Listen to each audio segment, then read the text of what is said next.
Welcome back to Let's Talk Careers. My name is Miss V, and I have another incredible guest. Today, we are speaking with Dr. Rex Bacarra, who is a faculty from Curtin University in Dubai. Welcome to Let's Talk Careers. Thank you very much, Maria. And I'm very happy to be with one very inspirational lady here. Oh, that's very, very kind of you. But today's all about you, Dr. Bacarra. I'm so excited. I heard you speaking in public months ago, and I was like, I need to get this man on the spotlight calendar. And I'm so excited to be sharing your journey with young people, educators, and counselors across the country. Dr. Bacarra, tell us how you got from being a teenager who was interested in science and philosophy to becoming a PhD holder, helping young people in education and preparing them for their future careers. Thank you very much, Maria. Well, how do I start? It's I would consider it as an incredible story. Okay. And I'm saying this with all humility, and I'm telling you this narrative, this story for people to somehow be inspired, especially this time, after post-COVID. Now, I was born in Samar, which is basically a very small island in the Philippines. And my mom died when I was 6. And the moment she died, before she died, she told me something, Rex, be happy. Of course, I didn't understand her at that time. I was crying, she was dying. And now let's shift to when I graduated when I was 19, because that served as a background in the core and my foundation. When I graduated when I was 19, and I came from a poor family, okay? Not very poor, but poor family. In fact, the fees for my for my college, we had to borrow it from relatives. I mean, there are different stories regarding our situation at that time. Now, because of that, I wanted to elevate at least our economic status. So I went right after graduation from summer. I went to Manila, which is the main city, the capital city of the Philippines, hoping to find a job. Now, you know how it is when you came from the province, you went to the city, and then the way I'm speaking right now is not the same way that I was speaking before. I was naive, I was shy. I could probably, speak in front of the public. So I was looking for a job. I couldn't find a job, but with the little money that I had, eventually got depleted for probably after just around 6 to 7 months. And then I got out of that small, we call it flat here, but it was basically like a bunk bed. And then for some reason, I didn't want to go back to my province. So I went to the park, the main park, like the capital park of Manila, and I was hoping to sleep there. Now, that started what I always say, the first ray, not ray, the first sunset of the series of sunsets of my life. It's a symbolic way of saying that I got homeless for 5 years. And not even exaggerating it, I got homeless for 5 years. I was sleeping in the gyms. I was sleeping in the parks, the streets of Tondo and Paco. These are streets in Manila. And I was also, there were so many anecdotes, and I'll give you one. There was even a time that I was, I went to this park, and somebody approached me and gave me a soft drink in a plastic. Okay, because that was how it was done before, when you didn't have money. And then I drank it. I fell asleep, and I realized that I got drunk. I got drunk. I thought that this guy was trying to befriend me, only to realize later on that he took away my money, he took away my bag, he took away my belongings. And that again was the very beginning, my very first experience with danger. Okay. And I realized how vulnerable I was at that time. There was also even a time when I was walking, eating rice in a plastic, and what happened was that somebody just kicked me for no reason. Okay, and then I realized that people could actually be so cruel. I didn't even know the guy. I didn't know what he did that for. He just kicked me for no reason. I mean, these are certain realizations about life, how hard life could be. There were so many things trying to find a job. Again, as I mentioned, I became a dishwasher. I became a jeep barker. A jeep barker is one wherein The driver would give you coins, at least in our pesos, Philippine pesos, and then you will have to bark. To bark means you will have to shout to get the attention of the people that, hey, this jeep, this public jeep goes to that particular place. Okay. And after that, the jeep leaves and the driver gives me, certain points. And that's how I was able to sustain myself. I would, for example, wash dishes in the restaurants, and I became we call it also as, a bus cleaner. A bus cleaner is somebody who walks in a restaurant, cleans the table, again, wash the dishes, and many others. I've also worked in a salon as an all-around guy. You know how it is in a salon when I didn't know how to cut hair, and uh, and I was looking for a job in the morning. In the afternoon, I would go to that salon, and then I would wash. I don't know how to call it now, but the clothing when you're about to cut the hair of that person, your client. And then I would be an all-around guy. I would be an errand boy. I would cook. I would wash these clothings, and I would again go back to the parks. I would go back to the streets and sleep. I experienced people seeing me, but not really looking at me, and and they do understand that, because why would they accommodate? Why would they look at someone who probably in their eyes looked unkempt, looked probably a nuisance in the society? It went on for 5 years.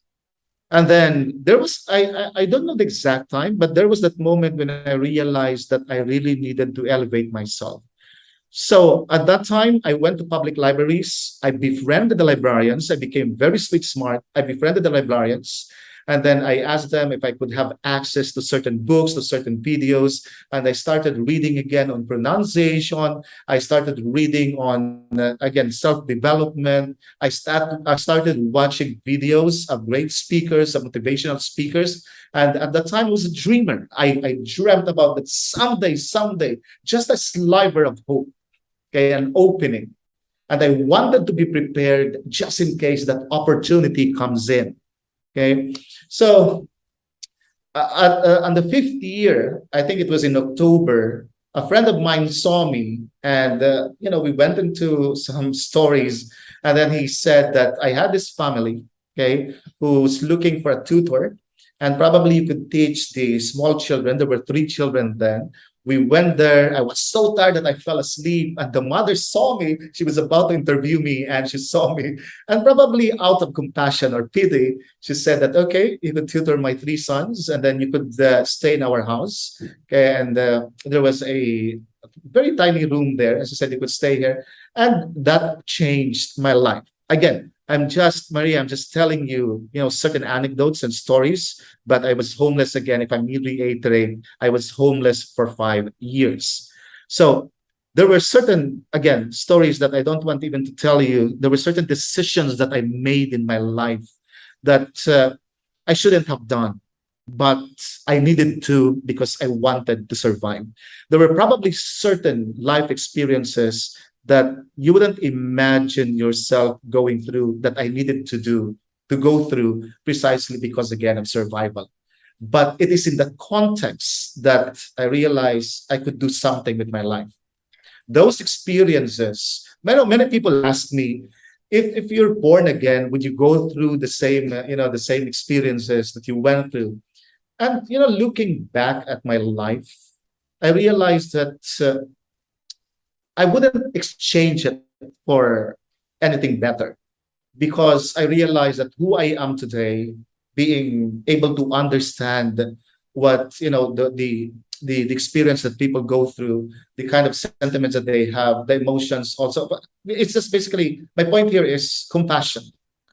I would like to think that I understand other people's challenges and difficulties precisely because of those experiences, because I went through them. Listening to you tell me or retell me this story, I'm thinking about a young person watching this right now and trying to relate to some of the things that you discussed. For example, you went from that young child losing a parent, losing a mother, which is absolutely the most challenging thing for a young person to even imagine. I can't even imagine what that might have felt like for you being so young as well, to then being that 19-year-old hoping to be able to gain new opportunities by moving away and starting anew, which many young people will have to move away from home to either go off to post-secondary education or even to begin their careers themselves abroad. What I'm wondering is, when you reflect back to those very challenging days that most likely helped you become the human that you are today, what would you say for a young person in looking back and thinking, you may never experience what I did at such a young age, but one of the most empowering skills that I learned that I would encourage you to learn, regardless of the challenge or change that you go through, helped me through those years? What would that be? Recognize your gift. Recognize your gift. Because I realized when I started focusing, when I say gift, your skill or your talent, I realized that when I started focusing on what's the gift or the ability wherein I shine the most. And I realized that it's about teaching, it's about speaking. So I focused on that, and realizing that I have that, I needed at that time, I decided that I had to enhance that gift. So I've always thought, based on that experience, that since I wanted to become a teacher, okay, an educator, and I just don't want to become one of the educators. Okay? I wanted to be a better educator. I wanted to become an excellent educator. And the reason for that, at that time, I realized that I thought it was because I want to be competitive. I want to be ahead of the others. I wanted to become, again, reflecting on that experience right now. I wanted to become a brand so that opportunities will come to me instead of me looking for opportunities. And the only way to do that is to become an expert by recognizing first my gift and enhancing the gift, or anything related to teaching I needed to enhance. Little things. That's incredible. So for young people, that's one of the challenges that I see as they come through my office is, Miss V, how do I know what I'm supposed to do? How do I know what that gift is? Although we don't want young people to go through challenge, we want, as parents especially, we want our children to thrive in their lives. But challenge, I believe, is one of those life milestones that every individual will have challenge in their own way. How would you suggest, as an educator in higher education, how would you suggest that a young person just beginning to discover themselves, how would you suggest that they find that gift? Look at and explore what you are good at. Okay. For example, I'm very bad in mathematics, in numbers, so I did not pursue it. I realized when I was young, when I was in Manila, that I was emerging to become a confident person. I was able to talk because of that poverty. Okay, I emerged to be someone who's able to talk to anyone confidently. Okay, of course, in our dialect, in our language, and eventually through the English language. But my point here is recognizing that confidence to be able to talk with someone, and at the same time, I enjoy doing it, speaking in front of the public. I enjoy doing it. But again, I needed to say that since I did not enjoy mathematics, that's the reason why, or numbers, that's the reason why I did not pursue it. I realized that given the same amount of energy and effort, pursuing your weakness, okay, will amount to mediocrity, will result to mediocrity. While pursuing the same amount and energy, using the same amount of energy, pursuing your strength will give you excellence, will result in excellence. So based on that, okay, reflecting on my experiences, I will have to emphasize reflection, exploring your experiences, because many people went through experiences, but they're unable to reflect on their experiences. I think that is the difference. So selecting, recognizing my strength, that I am good in speaking, that I'm confident as a person, regardless of nationality and regardless of your status, then I realized that, hey, I might have a career, okay, an opportunity here when it comes again to being an educator.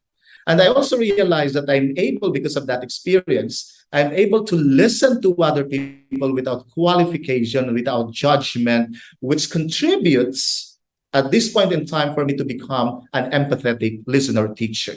Okay. So what I'm trying to say here, okay, going back to your question, is that again, reflect on your experiences and you will recognize your strength.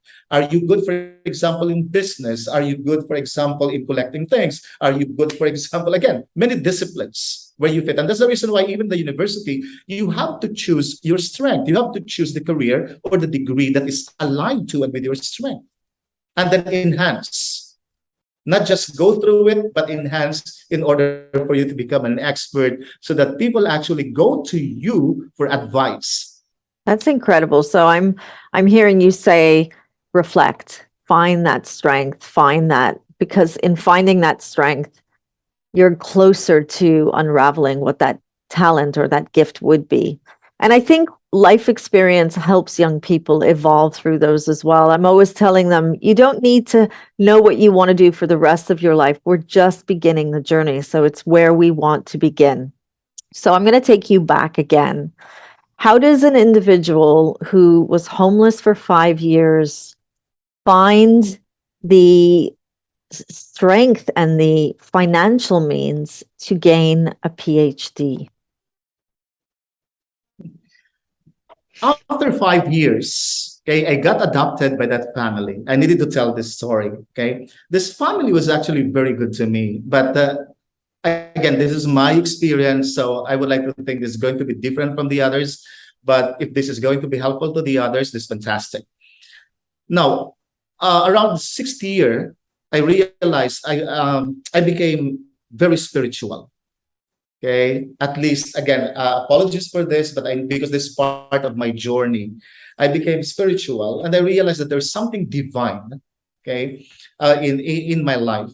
And I started reading books about of spiritual people, reading books again of inspirational people, and then the father of the family that adopted me, he told me that maybe you have a vocation to become a monk. And he mentioned that jokingly, but I took that seriously. So I went to a priest, and the priest explored and then said that probably we could write a letter to the monks. I don't know if you're familiar, Maria, with monks in the Yes. monasteries. Yes. And then they said that there is a monastery on top of a hill in Mindanao, which is very far from Manila, okay, one of the capital islands in the Philippines. And there is a monastery on top of the hill, and probably, who knows, you could explore. So I wrote them, and then I went there. They wouldn't want to accept me because I was too young at that time. So there was an age limit to it. But then they invited me, and they said that probably you can stay here for 6 months and then you decide. I went there. We would wake up at around 2 o'clock in the morning because we would pray for, while the world was asleep. I went through that kind of a life. And then what happened was that there were children, sons of farmers, daughters of farmers, okay, because it was a farming community. And the funny thing is, I started to, I started teaching them the basics of ABCs, etc. You know what that experience taught me? I realized that there are people who are privileged. There are people who would actually do everything that they could, but because there were no opportunities, or there are no opportunities, then they don't necessarily end up the way they wanted, they wanted to be. Now, my pointer is, there were children there who don't even know what slippers are. And I would like to think even until now. So that gave me a sense of gratitude. I think this is one secret in my life. And I would like to tell anyone who's listening right now, is that always make sure that you nurture not a bitter heart, but a grateful heart. For everything that happened to me, I've never nurtured a bitter heart. I've always been grateful. And I think that that kind of make myself look at the world in a positive light. And it has many positive, again, I have to use that word, positive repercussions. because my viewpoint is positive. If there are challenges and there are difficulties, I know that something could be done to symbolically break down the wall or go beyond that wall of challenge and difficulty. Anyway, so I became a monk, and then the abbot, the superior, realized, since I've been teaching the children, he realized that probably my strength is really in education, not living on top of a mountain. So again, after another I think 5 years of being in the monastery, then he asked me to go to a university in the Philippines as a scholar, okay, because it was being run by the monks who are educators. And they asked me if I wanted to become a priest. I said, no, I don't want to become a priest. Okay. I just wanted to become a monk, but who is active in the education of the young. And so they asked me to study as a scholar for my PhD in philosophy. That was the beginning. I would always say that that was the beginning of the first ray of sunset, of the series of sunsets in my life. So you took an opportunity, you did something different, you thought about what I heard from that was a chuckle and a joke. You were like, I'm going to try that and I'm going to go and I'm going to do that. And I think that young people today can learn from this is say yes to opportunities. Even the craziest ideas can open up those incredible doors. Here you are at the front of a lecture hall with young people joining you, people of all ages. I think at higher education, the idea is, or the stereotype is that they're young people, but the reality is people of all ages will enter your lecture hall. When they come in through your lecture hall, what is the first thing that you notice about a young person, for example, starting that journey and you're like, wow, I wish they could just break through that glass ceiling and really see their potential? Generally, I would see students who are insecure, who are afraid, okay, who are unsure, especially the first year students, okay, who are just embarking on their journeys. And there's always that kind of a hesitation. And this is the reason why always, the very first day of my lecture, I would always try to inspire them and motivate them. I would come up with an activity wherein they will have to introduce themselves. And then eventually I introduce myself, and the way I've told you my story, then I would also tell them that story. And the reason for that is for them to be able to hear that here is someone, okay, again, with all humility, that here is someone who's able to survive, not just survive, but generally overcome, okay, certain challenges and difficulties. If I can do that as a teacher, as a person coming from the province, from a poor family, and if I'm able to do that to, overturning my life, then they who have the resources, okay, and probably the support of the family and the society that they're in, then they could do it, and probably better than what I've achieved. Amazing.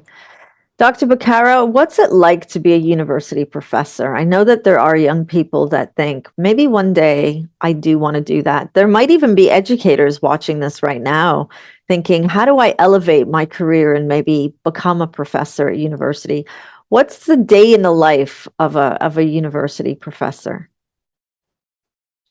I love Curtin. I've been through many different universities, but the reason why I love Curtin precisely because there is autonomy.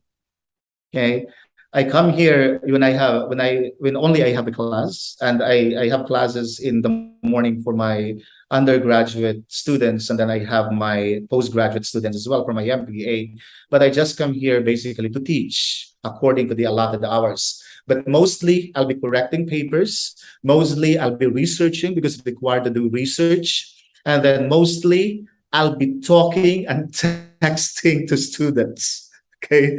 And the funny thing about it is that it's not really a funny thing. It's just my way of saying it, is that I make sure that I'm available to my students 24/7. My attention has been called about it by some of the admin here, that there's no need for me to give my numbers to my students. There's no need for me to do that. Okay. It's not something that is mandated, but it is something that is recommended. But I think my life experiences made me, allowed me to have that kind of a choice to make myself available to students regardless of the time. Even if I tell them that, please Okay, I'm giving you my number. Let's have a WhatsApp group. Please do not text me beyond 10 o'clock. But there are at night, but there will always be some students who would actually text me at around 1 o'clock or 2 o'clock. And I don't really mind. I'm a late sleeper. And the reason for that is this: everyone is fighting a battle. And I've always thought that education is not just the passing on of information from the teacher to the student, but for me, education is education of character. I have had many students who were, they're brilliant in my class, always mindful of very high grades, but they're like, okay, I want to be successful. I want to be on top of my, I have very competitive students. But I realized after many years, when I see them again, probably in the mall, in the market, or wherever in Dubai, they're not really successful. Okay, and sometimes they don't stay in an office or in an industry or in a company for probably a year, and they go from one company to another, trying to find that something, even if, let us say, they were achievers in my class years before. And the reason for that, I would like to think, is character formation.